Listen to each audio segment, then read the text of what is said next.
Now that we've had quite a long and comprehensive look at most of the options available with the C1 compressor, I want to spend a little more time here drawing our attention to how the gain reduction meter works and what it actually indicates dependent on how it is set.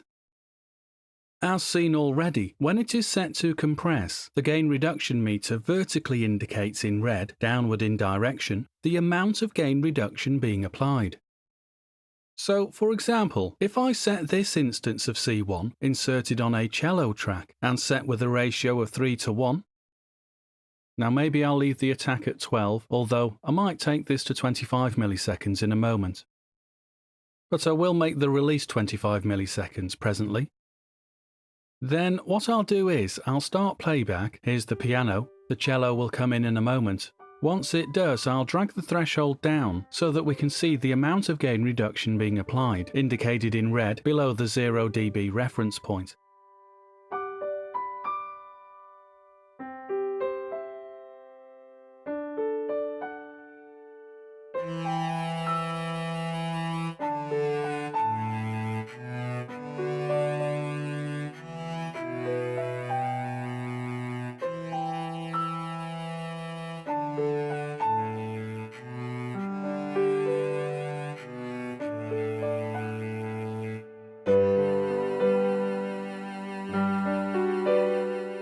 So with it set to compress any part of our signal above -10 dB, or thereabouts anyway, then as we know, what we see in the gain reduction meter indicates by how much the signal above this threshold is being attenuated.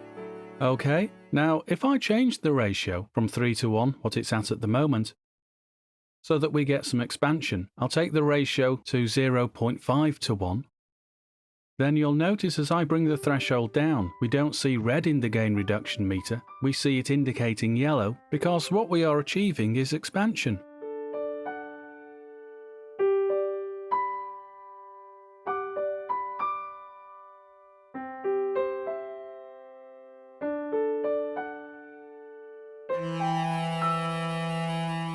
And as I say, and we see, this will reflect in our gain reduction meter as an upward yellow metered indicator.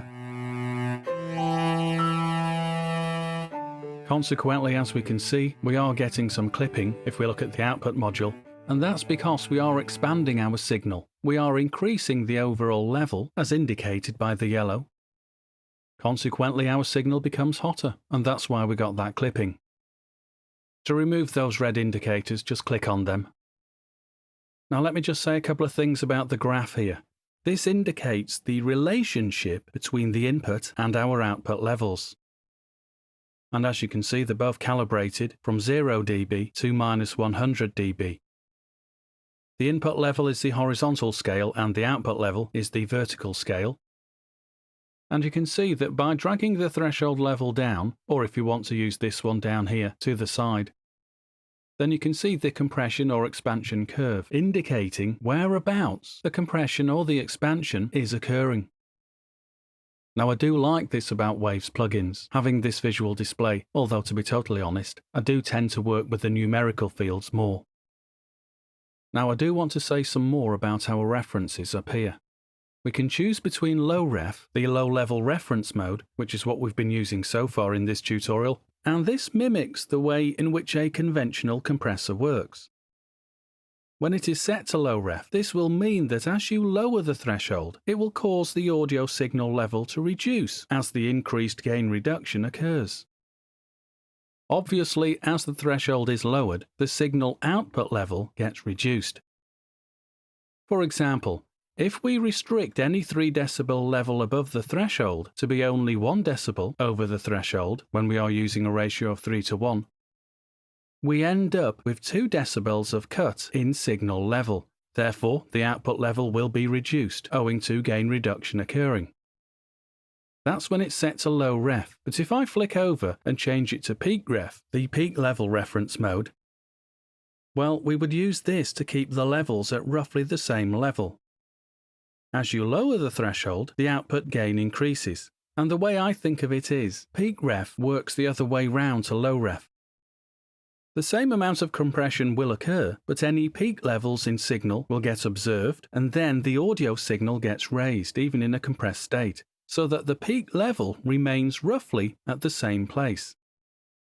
In some respects, it's like the makeup gain option, although in practice, if you are using peak reference, it's probably best to adjust the makeup to 0 dB or less, maybe down to -3 dB, so that you ensure the output peak levels remain roughly the same as the input peak levels.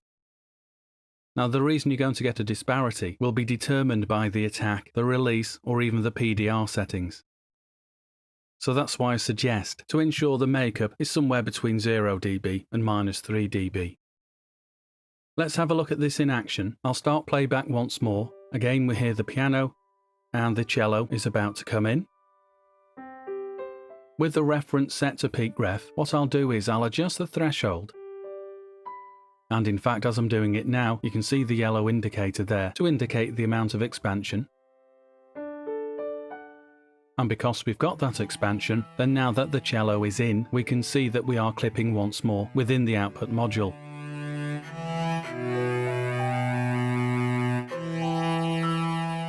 I'll adjust the makeup and I'll adjust the threshold so that you can listen to how this sounds.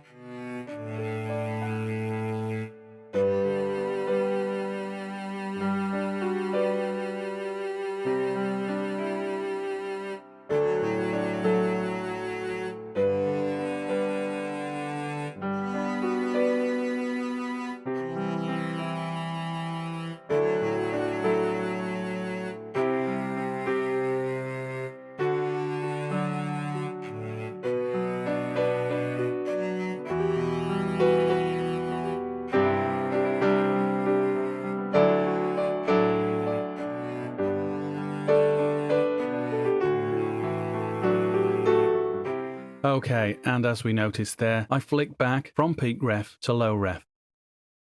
Now, just to finish off for this tutorial, let me give you a little bit more information about the difference between low ref and peak ref. As I mentioned earlier, the low ref mode produces a classic compressor response, and if much of the signal's dynamics are quite low and not above the threshold, and you wish to retain those low-level dynamics whilst taking the top edge off the parts of the signal above the threshold, maybe just to tame some transients, well, it's probably better to use the low reference mode. Now, of course, it's entirely up to you how you use it, but Waves do recommend using the low reference mode if you are using ratios of 4:1 or higher. Now, I tend to use it at lower compression ratios, 2:1 and 3:1, but as I say, this will be largely dependent, if not totally dependent, on the material that you send through it. Now, by contrast, using the peak reference mode, if you have a very low threshold, maybe below -30 dB, use this if you wish to compress or expand the lower middle or even the middle levels of the input dynamic range. As a result, it will leave very low and very high levels uncompressed, and we would generally set this to a ratio from 0.5:1 for expansion to 3:1 for compression. Right, we'll leave it here then, now that we've seen the relationship between the different settings, in particular using low ref and peak ref, the low level reference mode and the peak level reference mode.